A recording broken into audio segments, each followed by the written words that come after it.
Welcome back, friends. You're just in time for the Johnny Brew Show.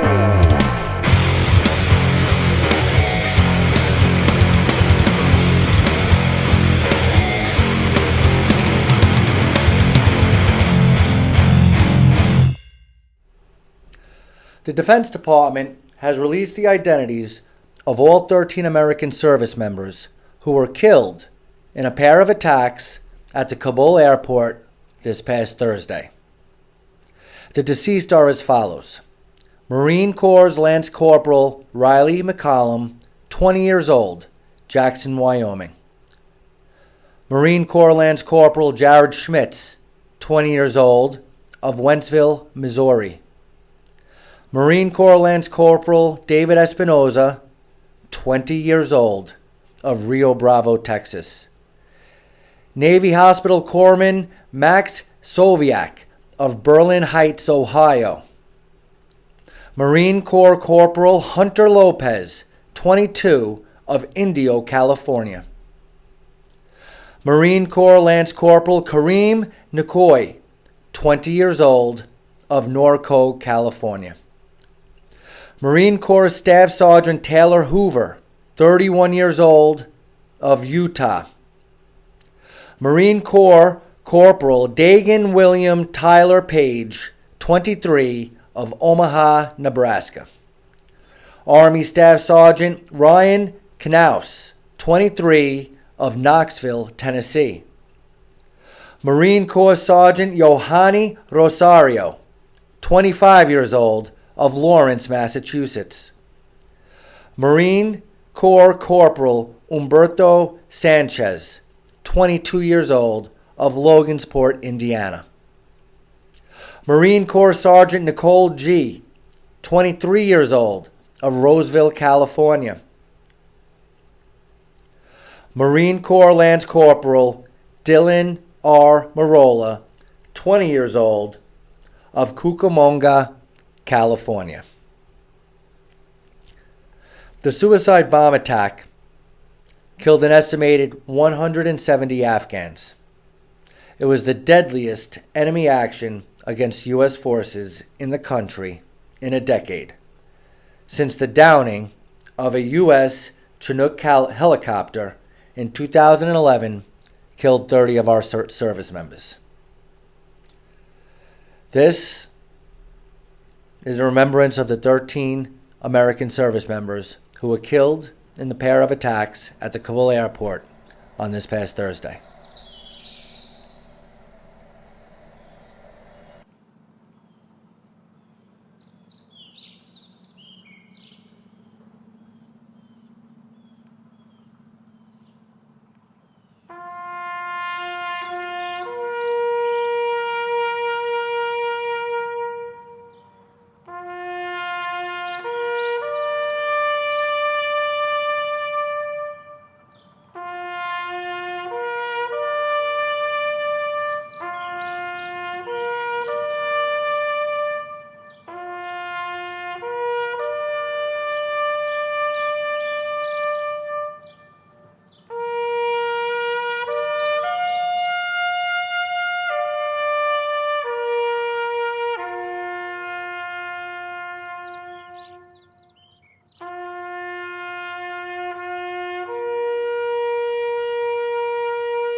I'm sorry.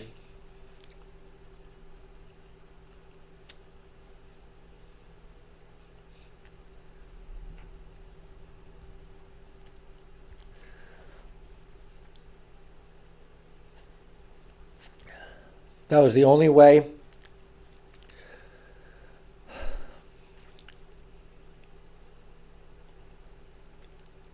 I could start this week's show. Let's go to the first Facebook video. This is the conservative politicians banding together to try to find where this blame lies. Play tape. The blood of Americans are now on his hands. That blood is and will be on Joe Biden's hands, and this Congress will hold him accountable. Because of the negligence of this administration and the hasty retreat that they led out of Afghanistan, they have left $85 billion worth of American equipment in the hands of our enemy, the Taliban. 75,000 vehicles, over 200 airplanes and helicopters, over 600,000 small arms and light weapons. The Taliban now has more Black Hawk helicopters than 85% of the countries in the world. But it's not just weapons. They have night vision goggles, body armor, and, unbelievably, the Taliban now has biometric devices which have the fingerprints, eye scans, and biographical information of all of the Afghans who helped us and were on our side over the last 20 years. There is no plan by this administration to get those weapons back. There is no plan to account for any of this equipment or these weapons. Let me be very clear. If any American is harmed, injured, or killed and not safely evacuated out of Afghanistan, or if any of these weapons or this military equipment is used to harm, injure, or kill an American now or at any time in the future, the blood is on Joe Biden's hands. America is going to face Al-Qaeda 3.0. The intelligence community has been clear and has briefed us repeatedly. The Taliban taking over means Al-Qaeda 3.0 comes roaring back. Except now we're in a worse position than we were before 2001. We have no bases in the region. Our local allies are being hunted down as we speak. And as you've heard today, the Taliban are going to be armed to the teeth so that when future American soldiers have to go back in to deal with the problem and deal with the incompetence of this administration, how many are going to die now? Because they're going to have to fight their way through our own equipment, our own damn equipment, to deal with Al-Qaeda 3.0. Are we going to have another Pulse nightclub? Are we going to have another San Bernardino? Are we going to have another 9/11 because of that incompetence? Well, this Congress is going to lead. Our offices right now are operations centers calling gate guards, calling the Kabul airport, guiding people through, telling them how to avoid Taliban checkpoints, our own Congress. It's unbelievable, the lack of leadership. So I 100% agree. That blood is and will be on Joe Biden's hands, and this Congress will hold him accountable. Let me say this to every Afghan veteran. Your service was not in vain. Your service was not in vain.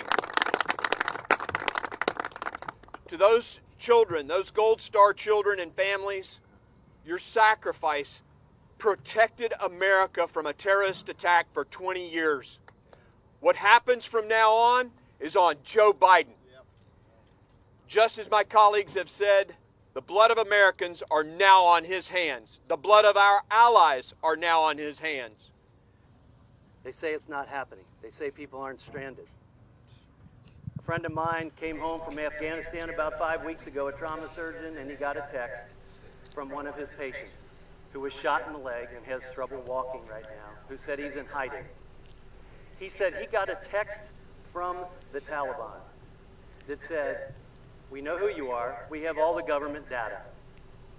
We're hunting you down. Turn yourself in because we're hunting you down otherwise." His response was, "I'm dead either way." We went into Afghanistan 20 years ago. Almost 20 years ago. I grew up in New York. I was right there when the towers came down. I've never told my 9/11 story here on the Johnny Bruce Show, but without getting into it, I will tell you that that was the singular number one landmark that I thought New York was. Anytime, just like when you live in Vegas, everybody wants you to take them to the Strip when they come visit. When people come to visit you in New York, they want to see the sights. The number one site a new person to New York had to see was the Twin Towers. And I always took any tourists, friends, whatever, there right away, including the Saturday night, Sunday morning, which was September 8th and September 9th, 2 days before they came down. I owned a landscaping business. I lost 5 customers, 5 men of the household whose lawns that I cut perished in 9/11. So I also saw the children grow up without a father, and the widows continue to have me cut their lawn, obviously. And I remember it. And this happened in large part, due to a group called Al-Qaeda, who is partners with the Taliban, based out of Afghanistan. They're a bunch of Dark Ages, medieval, whatever you want to call it, low technology tribesmen that live in the deserts, or whatever you want to call it, caves, mountains of Afghanistan. And they didn't have much but a few rocket launchers, some M16s and Kalashnikovs, and box cutters and training and a will to do harm to Americans. We've now given them an arsenal. They're stronger than 85% of the countries on this planet. They don't have the military power of the United States or Russia or China or England. But after the top 10, 15, 20 world powers, the Taliban is now right there, along with their partners, Al-Qaeda, ISIS-K. And they're all one and the same. Anybody that you've heard, servicemen that have been over there, will tell you, there's no differentiation. They have their fighting seasons and they take 2 or 3 months off for the winter and they come back. I mean, maybe one season they play for ISIS, the next season they're playing for Al-Qaeda, the next season they're playing for Taliban, whatever. It's just like that. It's like free agency over the winter. So, differentiating them isn't much of doesn't do much good to exemplify that they're all one large unit looking, extremist Muslims who are looking for the caliphate, which ISIS took a hold of in 2015, 2016, and Trump squashed. And we really didn't have to worry about terrorism. And now we are in extreme danger. I hope that while the picture of Biden looking weak, trying to answer Peter Ducey's question, I hope that while some of our adversaries may see that, I hope they hear this. This is the message that we need to send.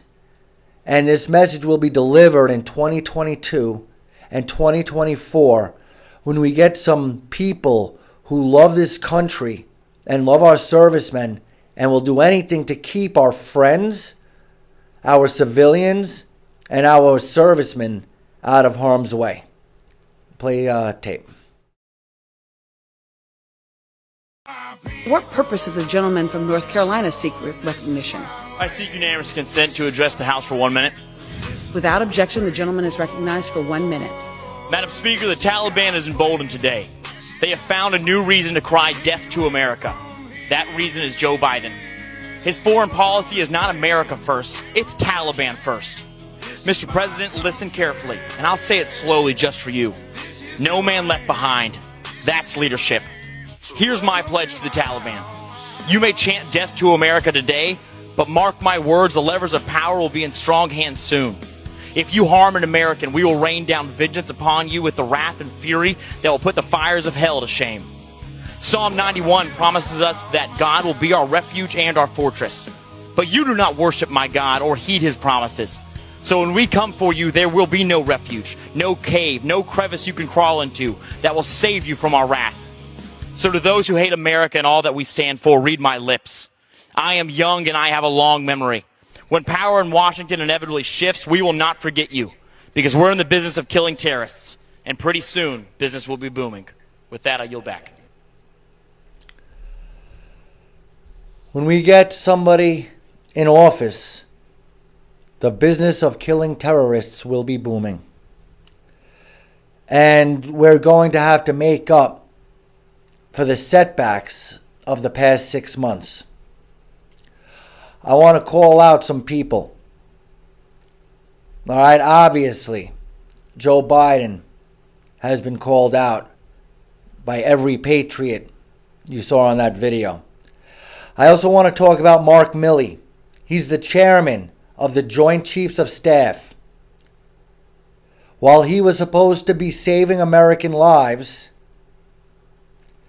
he was devoting his time studying white rage and put Ibram X. Kennedy's book of anti-racism and critical race theory in the hands of our servicemen.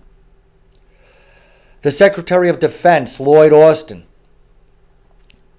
while he was supposed to be saving American lives and protecting the people at our embassies and State Departments and so on and so forth, he was doing an investigation about enemies within our ranks, where he was worried about Trump voters being in the armed forces or somebody attending a peaceful protest on January 6th being in our armed forces, when he was supposed to be evacuating and setting up the military to get all of our friends, workers, civilians, and service members out of there safely. Antony Blinken, the Secretary of State for the United States of America, when he was supposed to, now this guy has been to all of those embassies. He's been with the State Department for years and years and years. He's now in charge of the State Department. These are his friends at work. We all have jobs. We all have colleagues, peers, friends at work, whether they're subordinates or they're above us. We all go to the same buildings and have the same job and all work together. You know that in your job. Antony Blinken knew these people at his job, the people that worked at the embassy, whether they were Afghans with special visas or you're talking about Americans who were overseas with the State Department, not spies, not CIA, just administrative men and women, not combat ready, not carrying a pistol, nothing. His co-workers have been in Afghanistan at these places, including the Afghans who worked for us.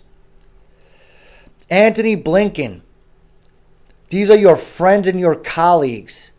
During all this preparation, you let the military withdraw before getting your colleagues at the State Departments and embassies out. You let all of their protection evacuate before your colleagues and our friends were taken out safely. That is the most asinine thing I can ever contemplate. How can, you're the Secretary of State, you are the one who had to say, Mr. President, we cannot withdraw the military until our civilian and friends in Afghanistan, citizens and friends, get out. Anybody who works at the embassy has to be evacuated before we withdraw the military. What were you doing when you were supposed to be doing that? You invited the United Nations into our country. You invited these people from other countries into our country to investigate systematic racism within our government, within our military, within our bureaucracy. within our legislative branches, within our State Department.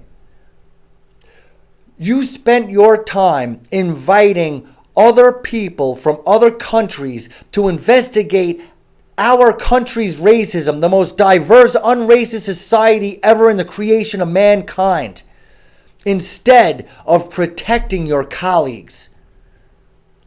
You three people absolutely should resign, and you should really get out of the country before you're charged with treason. This is the most abhorrent dereliction of duty in the history of the country. I'm sorry, I wanted to share with you earlier. I couldn't get it out. That was the only intro to the Johnny Brew Show that my father would have found befitting. And hearing that taps play, it's a little much for me. But that's all I have to say about the Afghanistan situation. There's more news, a lot of grim news, and obviously we'll be covering it in future episodes. I just wanted to get an opportunity to pay homage to those 13 American service members, as well as all of the victims and those who were wounded and the families of those victims, and to lay blame where it belongs. And to play that clip, I want to thank David Serick. He is actually active duty United States Army at the moment, and he's part of my Porky group. So holler at everybody, Team Pork. Holler out to David Serick. Thank you for sharing that with the Johnny Brew Show. And, Valhalla and heaven awaits you guys and girls. My name is John Brookhagen. Thanks for joining us here on the Johnny Brew Show.